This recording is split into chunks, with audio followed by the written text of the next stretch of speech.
ಜೈ ಶ್ರೀರಾಮ್. ನನ್ನ ಹೆಸರು ಸೌಮ್ಯ. ನಾನು ಮೂಲತಃ ಭದ್ರಾವತಿಯವಳು. ಮದುವೆ ಆದಮೇಲೆ ನಾನು ಬೆಂಗಳೂರಲ್ಲಿ ಸೆಟ್ಲ್ ಆಗಿದ್ದೀನಿ. ನನ್ನ ಹಸ್ಬೆಂಡ್ ಅಮೇರಿಕಾದಲ್ಲಿ ವರ್ಕ್ ಮಾಡ್ತಾ ಇದ್ದಾರೆ.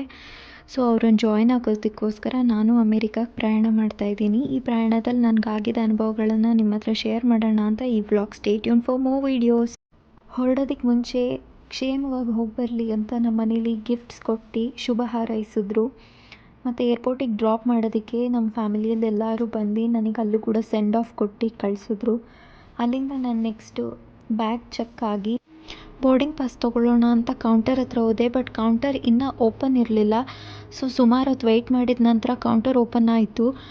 ಪಾಸ್ ಕೊಡೋ ಟೈಮಲ್ಲಿ ಕೆಲವು ಐಟಮ್ಸ್ ತೊಗೊಂಡು ಹೋಗೋಂಗಿಲ್ಲ ಅಂತ ಹೇಳಿದರು. ಅದು ಯಾವುದ್ಯಾವುದಂದರೆ lighters, explosives, dry coconut powders, white substances, jelly items, ಹೀಗೆ ಸುಮಾರು ಹೇಳಿದ್ರು. ಆ್ಯಕ್ಚುಲಿ ನಾನು ಡ್ರೈ ಕೋಕೋನಟ್ ಪೌಡರ್ಸ್ ತೊಗೊಂಡಿದ್ದೆ.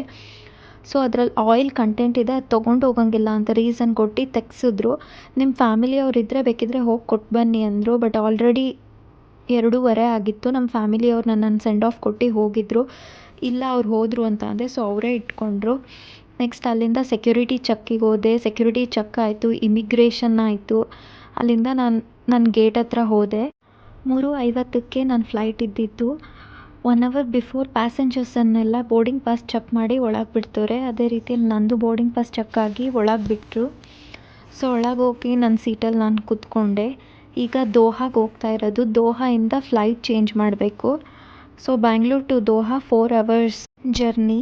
ಹೊರಟಿದ್ದು ಸ್ವಲ್ಪ ಹೊತ್ತಿಗೆ ತಿಂಡಿ ಕೊಟ್ಟರು. ತಿಂಡಿಗೆ ಶಾವಿಗೆ ಉಪ್ಪಿಟ್ಟು ಮತ್ತು ವಡೆ ಥರ ಇತ್ತು 2. ಬ್ರೆಡ್ ಜೊತೆಗೆ ಸ್ಟ್ರಾಬೆರಿ ಜ್ಯಾಮ್, ಫ್ಲೇವರ್ಡ್ ಯೋಗರ್ಟ್ ಮತ್ತು ಕೆಲವು ಹಣ್ಣುಗಳನ್ನು ಕೊಟ್ಟಿದ್ದರು. ಜ್ಯೂಸ್ ಕೂಡ ಕೊಟ್ಟರು. ನಾನು ಬೇಡ ಅಂದೆ ಜ್ಯೂಸು. ತುಂಬ ಬೆಳಗ್ಗೆನೇ ಕೊಟ್ಟಿದ್ದರು. ನನಗಿಷ್ಟು ತಿನ್ನೋದಕ್ಕಾಗಲಿಲ್ಲ, ಸ್ವಲ್ಪ ತಿಂದೆ ಅಷ್ಟೇ, ಆಮೇಲೆ ಬಿಟ್ಬಿಟ್ಟೆ. 4 ಅವರ್ ಪ್ರಯಾಣ ಮಾಡಿದ ನಂತರ ಬೆಳಗ್ಗೆ 6 ಗಂಟೆಗೆ ದೋಹಾ ಏರ್ಪೋರ್ಟ್ ರೀಚ್ ಆದೆ. ಅಲ್ಲಿ ನನಗೆ 2 ಅವರ್ ಟೈಮ್ ಇತ್ತು ನೆಕ್ಸ್ಟ್ ಫ್ಲೈಟ್ ಚೇಂಜ್ ಮಾಡೋದಕ್ಕೆ ಅಂತ. ಅಲ್ಲಿ ಕೂಡ ಸೆಕ್ಯೂರಿಟಿ ಚೆಕ್ ಎಲ್ಲ ಆಯಿತು, ಇಮಿಗ್ರೇಷನ್ ಎಲ್ಲ ಆಯಿತು. ಸೆಕ್ಯೂರಿಟಿ ಚೆಕ್ ಮಾಡಬೇಕಾದ್ರೆ ನಮ್ಮ ಬೆಂಗಳೂರು ಏರ್ಪೋರ್ಟಲ್ಲಾದರೆ ಎಲ್ಲ ಎಲೆಕ್ಟ್ರಾನಿಕ್ ಗೆಸೆಟ್ಸ್ನ ಹೊರಗೆ ತೆಗೆಸಿ ಚೆಕ್ ಮಾಡಿಸ್ತಾರೆ. ಆದರೆ ದೋಹಾ ಅಲ್ಲಿ ಜಸ್ಟ್ ಲ್ಯಾಪ್ಟಾಪ್ ಮಾತ್ರ ಹೊರಗೆ ತೆಗೆಸಿದ್ರು.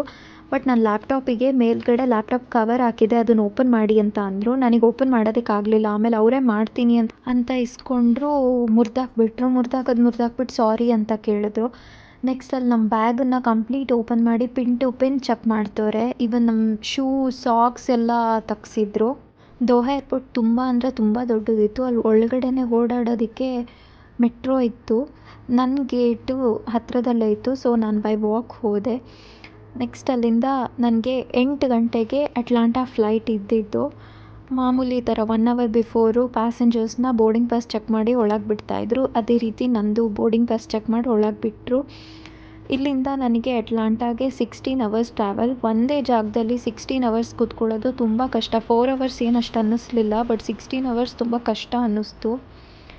ಕಾರ್ನರ್ ಸೀಟ್ ಬುಕ್ ಮಾಡಿದ್ರು. ಕಾರ್ನರ್ ಸೀಟಲ್ಲಿ ಸ್ವಲ್ಪ ಆರಾಮಾಗಿ ಕಾಲು ಚಾಚ್ಕೊಂಡು ಕೂತ್ಕೋಬೋದಾಗಿತ್ತು. ಆಮೇಲೆ ಮಧ್ಯಾಹ್ನದ ಊಟ ಕೊಟ್ಟರು. ಊಟಕ್ಕೆ ಪರಾಟ, ಪನ್ನೀರ್ ಬುರ್ಜಿ ವಿತ್ ವೆಜಿಟೇಬಲ್ ಕ್ರೂಕೆಟ್ ಕೊಟ್ಟಿದ್ರು, ಮತ್ತು ಚಿಯಾ ಸೀಡ್ ಪುಡ್ಡಿಂಗ್ ಮತ್ತು ಕೆಲವು ಹಣ್ಣುಗಳನ್ನು ಕೊಟ್ಟಿದ್ರು. ಜೊತೆಗೆ ಒಂದು ಇನ್ಫ್ಯೂಸ್ಡ್ ಬ್ರೆಡ್, ಜ್ಯೂಸ್ ನಾನು ತೊಗೊಳ್ಳಿಲ್ಲ.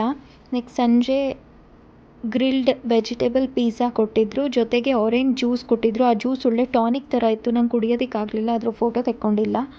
ನೆಕ್ಸ್ಟ್ ರಾತ್ರಿ ಊಟಕ್ಕೆ ಚಿತ್ರಾನ್ನ, ಪನ್ನೀರ್ ಸ್ಪೆಷಲ್, ವೆಜಿಟೇಬಲ್ ಕುರ್ಮಾ, ಒಂದು ತರಕಾರಿ ಪಲ್ಯ ಕೊಟ್ಟಿದ್ರು ಮತ್ತು ಬಟರ್ ಪುಡ್ಡಿಂಗ್ ಕೊಟ್ಟಿದ್ರು. ತರಕಾರಿ ಪಲ್ಯ ಅಷ್ಟು ಬೆಂದಿರಲಿಲ್ಲ, ಅಷ್ಟೇನು ಚೆನ್ನಾಗಿರಲಿಲ್ಲ. ಮತ್ತು ಆ ಮೆನು ನೋಡಿದ್ಮೇಲೆ ನನಗೆ ಅದು ಚಿತ್ರಾನ್ನ ಅಂತ ಅನಿಸಿದ್ದು. ಅಲ್ಲಿವರೆಗೂ ನನಗೇನು ಅಂತಲೇ ಗೊತ್ತಾಗಲಿಲ್ಲ, ಅದು ಅಷ್ಟು ಚೆನ್ನಾಗಿರಲಿಲ್ಲ. ಪನ್ನೀರ್ದು ಮತ್ತು ವೆಜಿಟೇಬಲ್ ಕುರ್ಮಾ ಇತ್ತಲ್ಲ, ಅದನ್ನ ನೆಂಚ್ಕೊಂಡು ಹೆಂಗೋ ತಿಂದೆ. ಒಂದು ಇನ್ಫ್ಯೂಸ್ ಬ್ರೆಡ್ ಕೊಟ್ಟಿದ್ರು. ಆ್ಯಪಲ್ ಜ್ಯೂಸ್ ತೊಗೊಂಡಿದ್ದೆ, ಅದು ಕೂಡ ತುಂಬ ಚೆನ್ನಾಗಿತ್ತು. 16 ಅವರ್ ಜರ್ನಿ ಮಾಡಿದ ನಂತರ ಭಾನುವಾರ ಸಂಜೆ 4:15ಗೆ ಅಟ್ಲಾಂಟಾ ರೀಚ್ ಆದೆ ನಾನು. ಅಲ್ಲಿ ನನಗೆ ನನ್ನ ಲಗೇಜ್ ಸಿಗೋದಕ್ಕೆ 1 ಅವರ್ ಟೈಮ್ ಆಯಿತು. 5:30ಗೆ ಹೊರಗೆ ಬಂದೆ. ಹೊರಗಡೆ ನನ್ನ ಹಸ್ಬೆಂಡ್ ಅವ್ರ ಫ್ರೆಂಡ್ಸ್ ಜೊತೆಗೆ ನನ್ನನ್ನು ವೆಲ್ಕಮ್ ಮಾಡ್ಕೊಳ್ಳೋದಕ್ಕೆ ವೆಯ್ಟ್ ಮಾಡ್ತಾಯಿದ್ರು. ಅವರು ರೋಸ್ ಮತ್ತು ಚಾಕ್ಲೇಟ್ಸ್ ಎಲ್ಲ ಕೊಟ್ಟು ವೆಲ್ಕಮ್ ಮಾಡಿಕೊಂಡ್ರು. ಆ್ಯಕ್ಚುಲಿ ನಮ್ಮ ಮದುವೆ ಆದಮೇಲೆ ಇದೇ ಫಸ್ಟ್ ಟೈಮ್ ಅವ್ರು ನನಗೆ ಒಂದು ರೋಸ್ ಅಂತ ಕೊಡ್ತಾ ಇರೋದು. ಅವ್ರು ವೆಲ್ಕಮ್ ಮಾಡ್ಕೊಂಡಿದ್ದ ರೀತಿಯಿಂದ ನನಗೆ ತುಂಬ ಖುಷಿ ಆಯಿತು. ಅಟ್ಲಾಂಟಾಯಿಂದ ನೆಕ್ಸ್ಟ್ ನಾವು ಉಳ್ಕೊಂಡಿರೋ ಪ್ಲೇಸಿಗೆ ಹೊರಟ್ವಿ. ಅಲ್ಲಿಂದ 200 ಕಿಲೋಮೀಟರ್, 2 ಅವರ್ಸ್ ಜರ್ನಿ ಆಗುತ್ತೆ.